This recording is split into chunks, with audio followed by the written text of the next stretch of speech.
What's up, everybody, and welcome back to another How to Play on the channel. Today, we're going to be talking about John Williams from Geeks and Games' 4th place finish with Nomu. What this video is we're going to take and we're going to do a quick snapshot at what this Nomu deck looks like. We're going to explain how Nomu works while you see the deck list on the screen, and then we're going to talk the strategies and tactics implored inside of this list, followed by, at the very end, we'll do another quick snapshot of the list and talk about any holes that I missed, as well as the sideboard options that we have. So, Nomu. 5 hand size, 35 health character. We were playing on the Earth symbol for this one. It says response, commit 1 foundation, before the damage step of this unblocked attack reduces damage to 6. So you gotta hit me 7 real times in order to close it out. Anything bigger than 6 damage, I'll just make it 6. And then enhance, your non-throw attack gets a damage bonus equal to its printed difficulty. So all my moves essentially do double damage. They're all haymakers, they're all for lethal, they're all coming for your throat. So what does this deck do? Well, I already said it, double-digit damage. I want to swing moves hard, big, heavy moves, as well as burst building and then recursive attacks, being able to add an attack back, the same attack back to my hand over and over and over again, which we'll get into. So double-digit damage. We've got Hardened Chop, Back Alley Haymaker, and Tetsu Thrashing that all very quickly get to 10 damage. Hardened Chop, it's a 4 low for 5. Nomu makes it 4 low for 10. Back Alley Haymaker, 4 mid for 5. Nomu makes it 4 mid for 10. Tetsu Thrashing, it's a 4 mid for 4, so it goes up to 8, and then itself gives it an extra 2 damage. Every single one of these moves, you land 2 of these moves against a 7 hand size character, and they perish. Nomu is one of the most petrifying decks to play in the format, because if you mess up one time, he just punches your face in. It's very, very scary. Good villain character.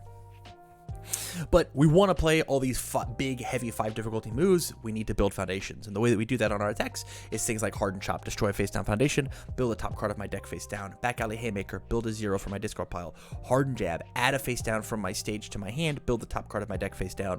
So either I get to re-ready a card with Back Alley, or with Hardened Jab, excuse me, or if I don't have any face downs, I attempt to pick one up, I can't do it, and I'll build one in, doing as much of the card effect as I can. Oh, and they're also all for 10 damage, 9 damage, so you gotta block them.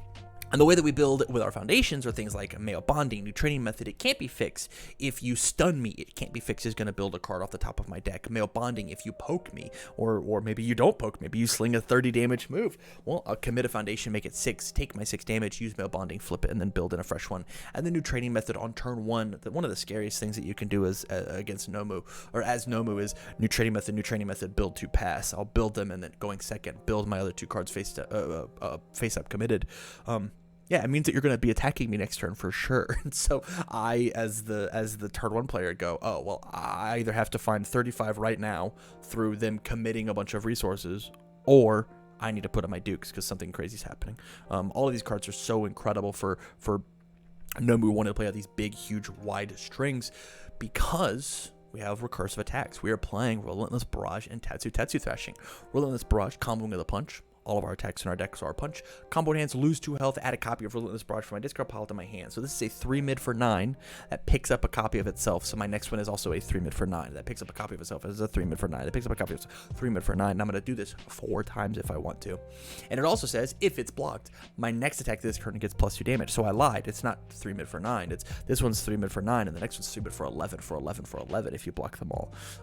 Very, very scary stuff. Tetsu Thrashing is kind of the exact same idea. It says if the number of cards in your hand is equal to or less than the number of cards in your rival's hand, add a copy of Tetsu Thrashing from your discard pile to your hand. So that feels absolutely incredible. I'm a 5 hand size character.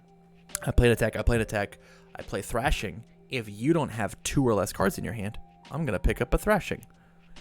Wowzers. It also has the other ability of reveal the top card of your deck. If the revealed card was a foundation, it gets 2 damage. So I guarantee that I'm checking my 5 on my next Thrashing. If it was a non-foundation, build it into my stage face down and ready. So I'm clearing a bad check off, I'm clearing an attack off the top of my deck, and then I get to continue to play Thrashings. Just incredible. And then lastly, Prehensile Tail, flip. If I have 4 or more face downs, I'm going to with Thrashing, with Thrashing and Hardened Jab and Hardened Chop and all the burst building that I get to do. Prehensile Tail says add a momentum from my discard, add a momentum to my hand. If I hit you with a barrage earlier, I now get to pick it up and we start the combo off. Just incredible. And so let's take a look at the deck. So we've got Thrashings, Back Alley Haymakers, Chops, Jabs, Barrage, 4 of all of them, 20 cards. We're playing 31 Foundations, so we've got a 51 card deck with 20 attacks. This deck is just trying to hit you because it's using things like Mail Bonding and New Trading Method. It can't be fixed, and all the building that we have from our attack cards to not worry about checking poorly. We're just going to be swinging out.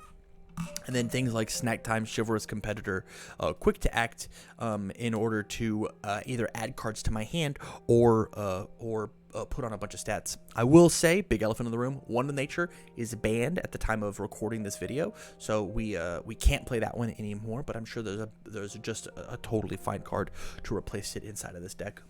Let's talk about the sideboard. So 2 Rushing In. I don't remember what this card does, to be honest.